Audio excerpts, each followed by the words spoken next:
नमस्कार, स्वागत है आपका स्टार न्यूज प्लस पर। आपके साथ में प्रीता चौहान। आइए अब हम आपको दिखाते हैं आज की बड़ी खबरें। स्टार न्यूज प्लस पर बने रहिए आप मेरे साथ। ऐसी ही बड़ी खबरों को जानने के लिए चैनल को सब्सक्राइब करना ना भूलें। धन्यवाद।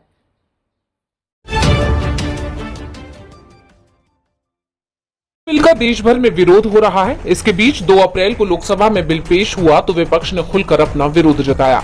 हालांकि विपक्ष के विरोध के बीच बिल पर चर्चा में रिजिजू ने 58 मिनट अपनी बात रखी। रिजिजू ने कहा, अगर हमने आज ये संशोधन बिल पेश नहीं किया होता तो जिस इमारत में हम बैठे हैं उस पर भी वक्फ संपत्ति होने का दावा किया जा सकता था। वहीं विपक्ष ने बिल का खुलकर विरोध किया। इसके अलावा सभी की निगाहें जेडीयू और टीडीपी पर टिकी हुई थी। चर्चा के बीच दोनों पार्टियों ने अपना स्टैंड क्लियर कर दिया। जेडीयू ने जहां खुलकर बिल का समर्थन किया तो वहीं टीडीपी ने मोदी सरकार को झटका दे दिया। टीडीपी सांसद कृष्ण प्रसाद टेन्नाटी ने कहा कि तेलुगु देशम पार्टी हमेशा मुस्लिम समुदाय की भलाई के लिए खड़ी है। केंद्र सरकार से अपील है कि वो राज्य सरकारों को अधिकारों में लचीलापन दे। हमारा मानना है कि इसमें सुधार होना चाहिए। हम सबसे पहले दल थे जिसने जेपीसी की मांग की थी। हालांकि टीडीपी ने बिल का समर्थन कर दिया लेकिन अपनी शर्तें भी रख दी, जिससे सरकार पर दबाव भी बन गया है। वहीं कांग्रेस सांसद गौरव गोगोई ने भी बिल में संशोधन पर आपत्ति जताई। उन्होंने कहा कि आज एक विशेष समाज की जमीन पर इनकी नजर है, कल समाज के दूसरे अल्पसंख्यकों की जमीन पर इनकी नजर जाएगी। संशोधन ऐसा होना चाहिए कि बिल ताकतवर बने। इनके संशोधनों से समस्याएं और विवाद बढ़ेंगे। इनके अलावा समाजवादी पार्टी के सांसद अखिलेश यादव ने इसे मुस्लिमों से उनके घर दुकान छीनने की साजिश बताया। अखिलेश ने कहा कि वक्फ बिल में ना तो नीति सही है और ना नियत। भाजपा अलोकतांत्रिक पार्टी है, सरकार वक्फ बिल लाने की जिद क्यों कर रही है। इसके साथ ही टीएमसी सांसद कल्याण बनर्जी और डीएमके सांसद ए राजा ने भी सरकार के इस कदम का विरोध किया। वहीं मुस्लिम पर्सनल लॉ बोर्ड ने बड़े आंदोलन की चेतावनी दी। एआईएमपीएलबी के प्रवक्ता डॉक्टर सैयद कासिम रसूल इलियास ने बिल की निंदा करते हुए कहा, हम चुप नहीं बैठेंगे। हम अपने पास उपलब्ध सभी कानूनी और संवैधानिक प्रावधानों का उपयोग करेंगे। जब तक प्रस्तावित संशोधन वापस नहीं लिए जाते, हम शांतिपूर्ण आंदोलन। वक्फ बिल यानी वक्फ संशोधन विधेयक 2024 ये केंद्र सरकार द्वारा वक्फ अधिनियम 1995 में बदलाव के लिए लाया गया एक प्रस्ताव है। इसे 8 अगस्त 2024 को लोकसभा में पेश किया गया, जिसका मकसद वक्फ संपत्तियों के प्रबंधन में पारदर्शिता लाना और कुप्रबंधन रोकना है।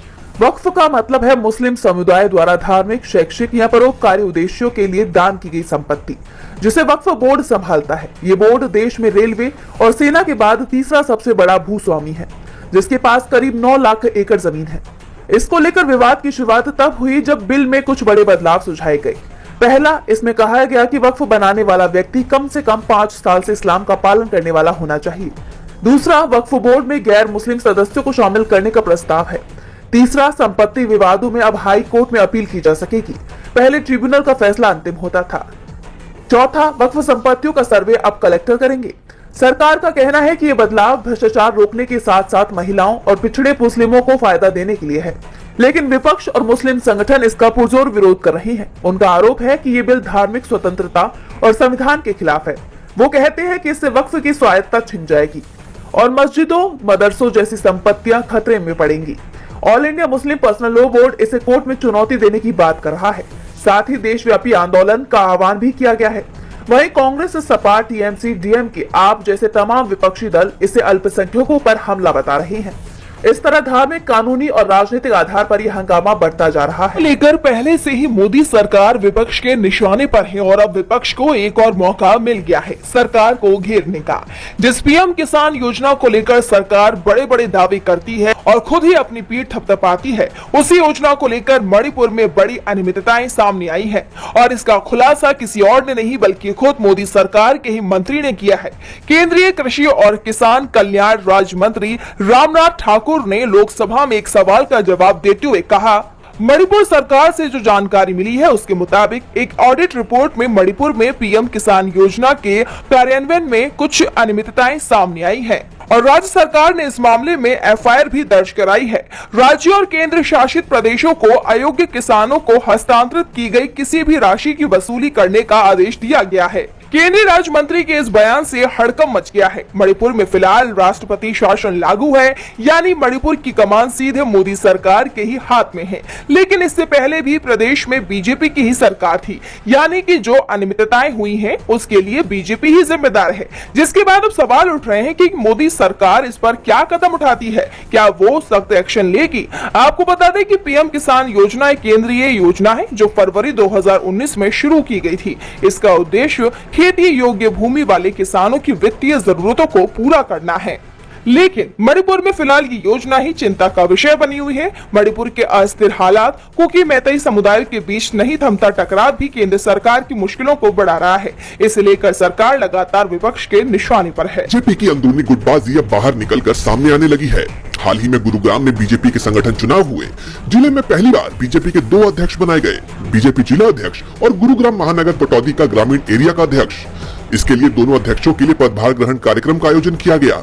ढोल नगाड़ों के साथ कार्यक्रम गुरुग्राम के बीजेपी कार्यालय गुरु कमल में आयोजित हुए। ये दोनों कार्यक्रम ही बीजेपी में गुटबाजी की तस्वीर पेश कर गए। 30 मार्च को गुरुग्राम महानगर पटौदी एरिया के जिला अध्यक्ष अजीत यादव के पदभार ग्रहण में जिले भर से कार्यकर्ता और पदाधिकारी मौजूद रहे। लेकिन इस कार्यक्रम में बादशाहपुर से विधायक प्रदेश में कैबिनेट मंत्री राव नरबीर सिंह नहीं दिखाई दिए। इसको लेकर काफी चर्चा यहाँ पर हुई, जबकि केंद्रीय राज्य मंत्री राव इंद्रजीत भी इस कार्यक्रम में नहीं थे। इतना ही नहीं, यहाँ पर गुरुग्राम के विधायक मुकेश शर्मा भी नहीं थे। इसके अलावा बीजेपी के प्रदेश अध्यक्ष भी यहाँ पर नजर नहीं आए। विधायकों की बात की जाए तो सोहना के विधायक तेजपाल तंवर और पटौदी विधायक बिमल चौधरी यहाँ पर थे, जबकि चीफ गेस्ट में पूर्व सांसद और केंद्रीय चुनाव समिति की सदस्य सुधा यादव यहाँ पर मौजूद रही। यहाँ खुलकर गुटबाजी देखने को मिली। इससे पहले 23 मार्च को गुड़गांव जिला अध्यक्ष सर्वप्रिय त्यागी का पदभार ग्रहण समारोह हुआ। यहाँ पर बीजेपी के प्रदेश अध्यक्ष मोहन बडौली, कैबिनेट मंत्री राव नरबीर सिंह, सोहना विधायक तेजपाल तंवर, गुरुग्राम विधायक मुकेश शर्मा मौजूद रहे। हालांकि यहाँ पर भी केंद्रीय राज्य मंत्री राव इंद्रजीत नहीं थे। इतना ही नहीं, इससे पहले जिला अध्यक्ष कमल यादव पर कैबिनेट मंत्री राव नरबीर का आरोप है कि उन्होंने चुनाव के दौरान उनका प्रचार करने के बजाय पार्टी की नीतियों के खिलाफ काम किया। वो भी बादशाहपुर सीट से टिकट के दावेदार थे।